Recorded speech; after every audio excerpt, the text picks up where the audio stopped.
Hearing aid has been in this field for more than 15 years. Over the years, we have expanded our services to nationwide of Malaysia.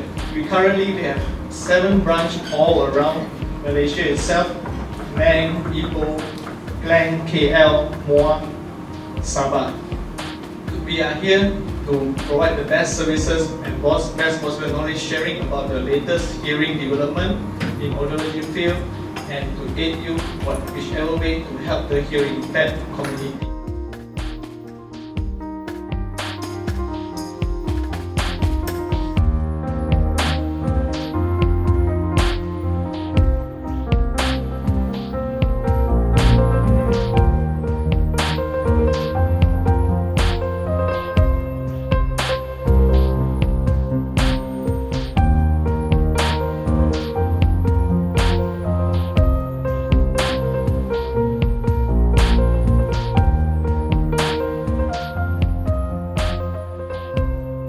The design and the streaming device for Bluetooth connectivity are the disadvantages to this technique. So if we look here and we look at an X-ray of the hearing aid, you can see how the copper printed antenna is placed in the hearing aid and wraps around the shell. Now, one of the other things that's unique to this design is that it does require that you have an antenna on either side of the hearing aid. So you'll see that it wraps on one side, but it wraps on the other side as well. And that's just a function of needing more surface area for the antenna at these radio frequencies. And the transmission format is the same that we saw in the other technology. So you go from the television or media source to the transmitter directly into the hearing aid. So these are the 3 options for wireless communication in hearing aids. I don't think these are going to change anytime soon, with the exception of the introduction to connectivity to our phones. But the connection to the phones is going to be limited compared to what we're doing in hearing.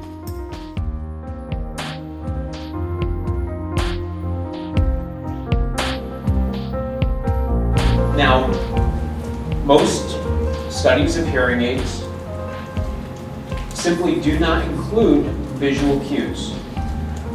But in the real world, we almost always have visual cues for speech.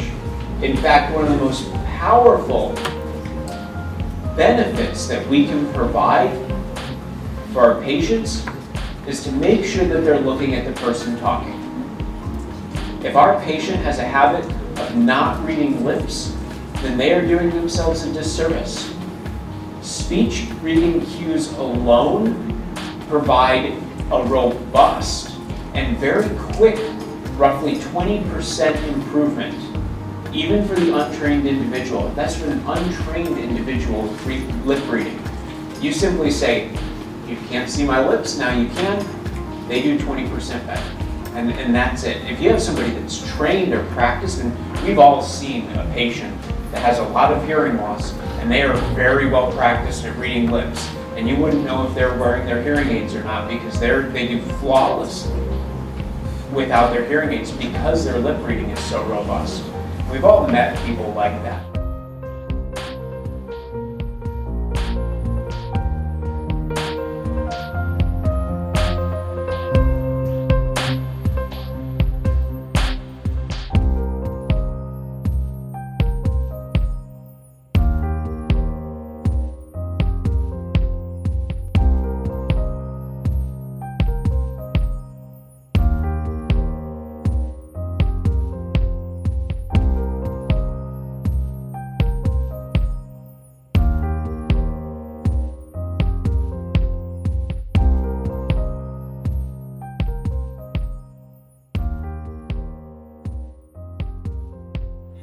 seminar and it's very informative lah.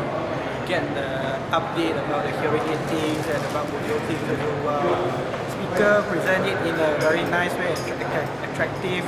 The slide also very informative and I enjoyed this seminar. But I mean, briefly the program is quite packed, so it's quite heavy for us because we have to digest all the things. So if like you all can talk about more, you know, like hands-on and everything, I think it will be better. Okay. Okay, hi. For seminar Starkey 2012. For me, for the management, it's very good and very friendly and very elastic for us that come from far away. And for the speakers, it's quite different from other seminar that I've gone. So I hope this kind of event and seminar can be arranged in the future very soon. Okay, thank you. Hello.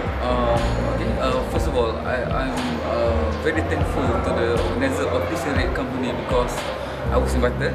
And then I think the overall seminar is a success event because Dr. Galster, who was the speaker for this seminar, to me he's a knowledgeable person. And the content of the presentation today is really relevant even to students as well as to Christians who want to refresh their knowledge about hearing aids. Okay, so it covers lots of basic issues in hearing amplification such as compressions, okay, very basic one, the directional microphone, and then all the criteria for fitting hearing aids for pediatric. Okay, so all the guidelines that he presented were very logical and it's quite easy for the Christians to follow.